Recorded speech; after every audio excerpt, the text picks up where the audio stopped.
Hello students, welcome back to BS education channel. मैं आपका mentor अखिल कस्तूरकर आज एक नई कहानी के साथ आया हूँ। ये कहानियाँ रिकॉर्ड करना ज़रूरी है ये समझाने के लिए कि कोई भी कर सकता है तो आप क्यों नहीं। अगर कोई कर सकता है तो मैं क्यों नहीं, अगर मैं नहीं तो फिर कोई नहीं, और अगर कोई है तो फिर मैं क्यों नहीं। अब ये जर्नी में आज हम बात करेंगे अजिंक्य सर की, जिन्होंने भी एक सुंदर सी जर्नी तय की हुई है जो हम लोग रिकॉर्ड करेंगे। इनके लिए एक छोटा सा शब्द इतना ही कहना चाहूँगा कि नियत्ता कूदे थे ये गवर्नमेंट के समुंदर में, पर आज जब वो वहां से निकले हुए तो इनकी नाम की कश्तियां तैर रही है। अब इन्होंने ये सफर कैसे तय किया, कश्ती भी रखी हुई है, तो ये तय कैसे किया सफर, ये जानने के लिए welcome Ajinkya sir to studio. यहाँ से शुरू करते, प्लीज आप पहले सबसे पहले आपके बारे में बताइए। मेरा नाम अजिंक्य चंद्र प्रकाश जांगड़े है। मैं गोंदिया महाराष्ट्र से हूँ। अच्छा। और मैं इंजीनियर हूँ सिंहगढ़ से। और मेरे टोटल 3 सिलेक्शन हुए हैं, आरआरबी क्लर्क, आईबीपीएस क्लर्क और आईबीपीएस पीओ।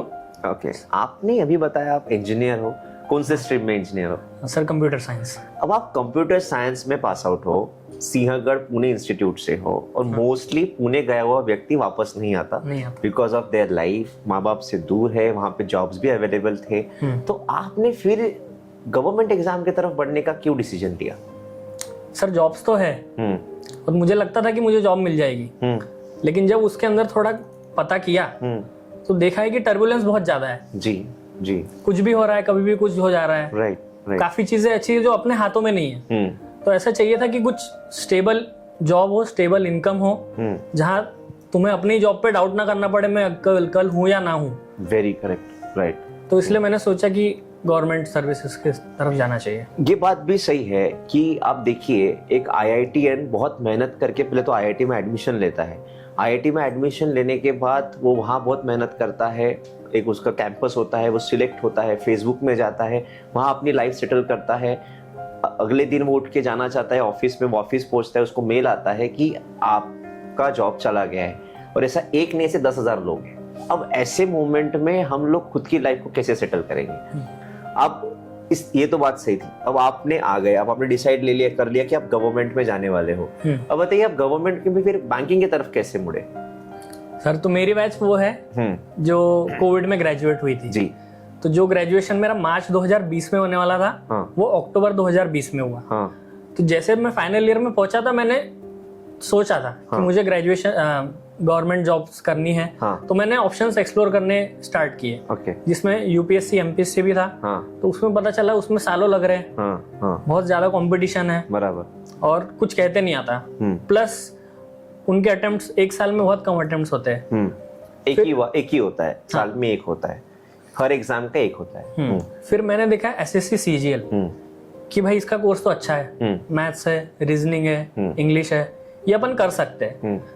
तो मैंने सोचा इसमें करना चाहिए। फिर जब उसके अंदर और झांक के देखा तो पता चला कुछ यूनिफॉर्मिटी नहीं है, महीनों महीनों तक एग्जाम नहीं हो रहे, एग्जाम डिले हो रहे। बीच में एक पेपर लीक का भी इंसिडेंट आया था। जी, हाँ।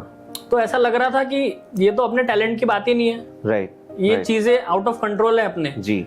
तो फिर बाद में मैंने और पता किया तो मुझे आईबीपीएस के बारे में पता चला, बैंकिंग सर्विसेज के बारे में पता चला, जिसमें एक साल में ही 8-10 एग्जाम होती है। करेक्ट। आरआरबी, आईबीपीएस, एसबीआई, बहुत सी है, एफसीआई, नाबार्ड है, वो इंश्योरेंस सर्विस, इंश्योरेंस एग्जाम। जी।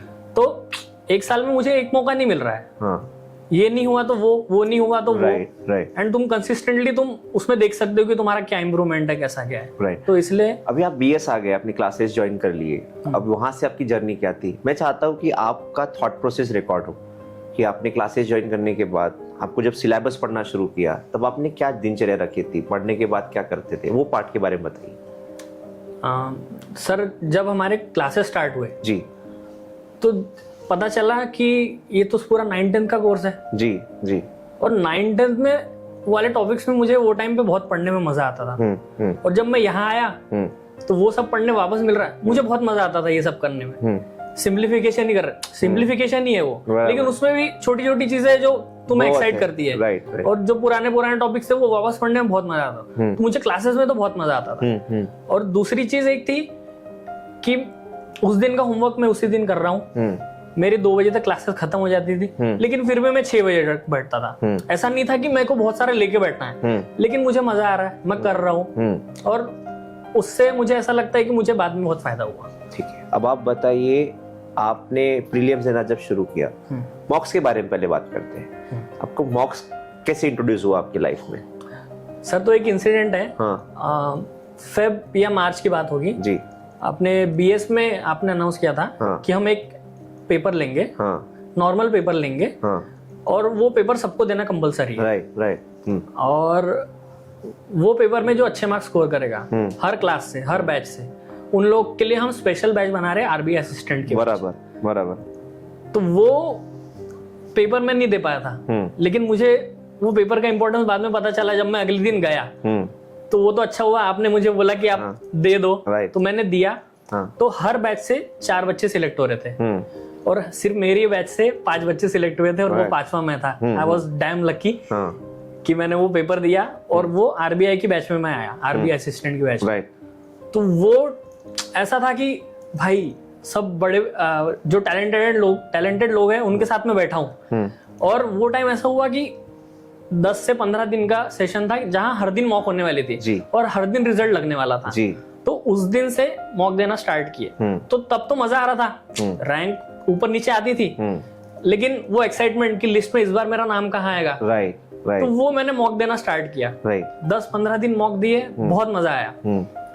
तब तो मजा आया, लेकिन उसकी इंपॉर्टेंस मुझे बाद में समझ में आई कि 15 दिन पहले अजिंक्य कैसा था और 15 दिन बाद कैसा था। तो उस दिन मुझे क्लिक हुआ कि मॉक कितना इंपॉर्टेंट है, और 15 दिन में ही अगर इतना चेंजेस आ रहा है, मैसिव चेंज, रोज देते तो क्या होता। राइट। तो उसके बाद से फिर मैंने मॉक देना स्टार्ट किया कंसिस्टेंटली, प्रैक्टिस मॉक बैच में आ गया आप। ठीक है, अब आप मुझे आगे बताइए सर, आपका मॉक हो गया, जब आपके रिजल्ट्स नहीं निकलते थे तब आप खुद को कैसे टैकल करते थे? क्योंकि मोस्टली बच्चों को क्या होता है, पढ़ाई अच्छी करते हैं, मॉक भी अच्छे देते हैं, पर जब मेन पेपर आता है तब वो प्रेशर ही हैंडल नहीं कर सकते, और वो क्योंकि ऐसे उनको लगता है कि अभी क्या होगा, और वो वहीं पे गड़बड़ करके मार्क्स कम करते। तो ऐसे वक्त आपकी मेंटालिटी क्या थी, वो बताइए सर। तो एक व्यूअर्स के लिए तो मैं एक ही चीज बोलना चाहूंगा, कि मेन पेपर को मॉक जैसा दो, और मॉक को मेन पेपर जैसा दो। एकदम बढ़िया, वेरी करेक्ट।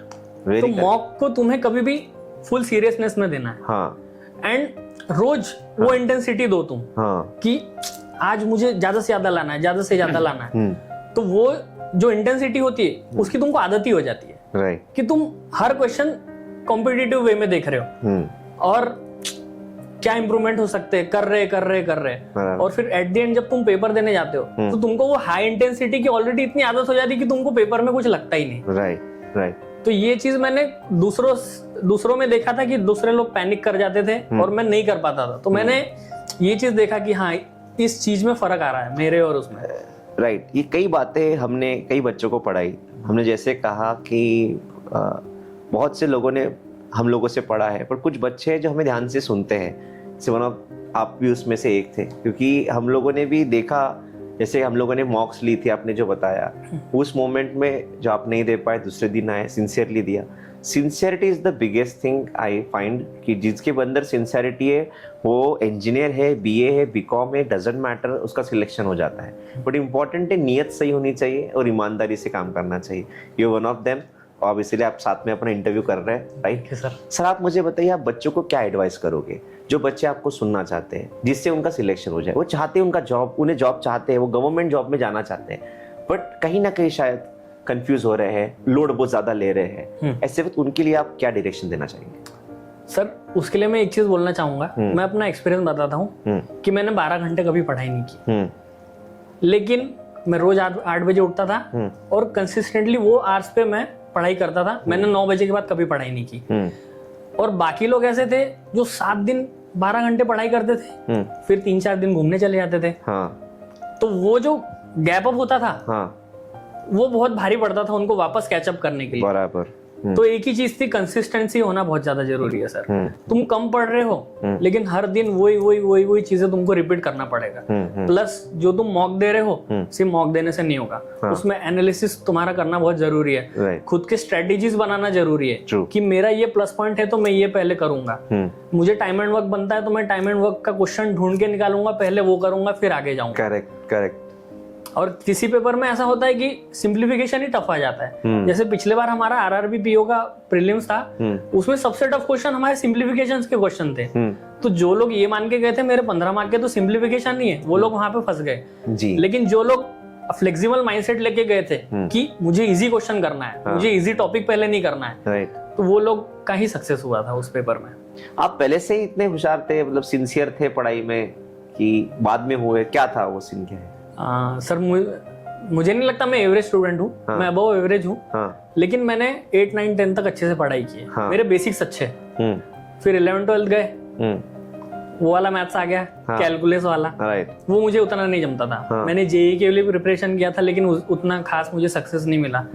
फिर मैं ग्रेजुएशन में गया, तो ग्रेजुएशन में मुझे वो भी नहीं बनता था। मुझे मैथ्स में बैक लग रहे हैं। मुझे 8 या 9 बैक लगे, उसमें 6 तो मेरे मैथ्स के बैकलॉग थे। अच्छा, ओके। तो मुझे लगा भाई मैथ्स तो अपने बस की बात नहीं है। 10 तक था, जो होना था हो गया, उसके बाद का अपने को नहीं बनने वाला। राइट। तो वहां तो कॉन्फिडेंस लूज ही हो गया था कि भाई मैथ्स अपने बस की बात नहीं। फिर जब यहाँ आए और यहाँ पता चला कि वही वाली चीजें वापस आ रही है जो मुझे आती थी, तो उसके बाद वो इंटरेस्ट वापस रीजनरेट हो गया। राइट। फिर उसके बाद मैंने उसका लैक करने नहीं दिया उसका। अच्छा, ओके। सो मैं इसके बारे में यही बताना चाहूंगा कि ये लोगों ने बहुत कम चीजें बताई कि इनकी ईमानदारी शायद ये लोग नहीं कभी बता पाएंगे, क्योंकि वो दिखती है, होती है, पर वो कोई बाहर के लोग देख सकते हैं। जो हम लोगों ने देखी इनमें, इनकी ईमानदारी बहुत सटीक थी, नीयत बहुत सही थी, सही से पढ़ाई करते थे, जेन्युइनली पेपर देते थे। आज की इंटरव्यू का सबसे इंपॉर्टेंट पॉइंट यही था कि मॉक्स को मेंस की तरह दीजिए और मेन एग्जाम को मॉक की तरह दीजिए। जो सिंसियरिटी निभाई है, सिंसियरिटी अगर आप निभाओगे तो रिजल्ट तक पहुंचना ही है। ये चांसेस मिस मत करिए, बहुत अच्छी अपॉर्चुनिटीज है आपकी लाइफ में, इसको जरूर ग्रैब करिए। अगर फिर भी कोई प्रॉब्लम है तो मैं जैसे हर वीडियो में बोलता हूँ, अजिंक्य सर से आप मुलाकात कर सकते हो, इनसे बात कर सकते हो। आपको कुछ पॉइंट हो तो आप कमेंट कर सकते हो, ये जरूर उस पर भी रिप्लाई करेंगे। आपको कभी और भी कुछ प्रॉब्लम है तो you can come to BS और वहाँ पे भी आपकी उनकी मुलाकात कर सकेंगे। अजिंक्य सर, हम लोगों ने आपको देखा है, आपने जब रिजल्ट्स नहीं आते थे तभी आपने खुद को बहुत अच्छा मेंटेन रखा था, एटीट्यूड मेंटेन रखा था। मैंने आपको कभी बहुत ढलते हुए भी नहीं देखा, ना आपको ज़्यादा उड़ते हुए देखा।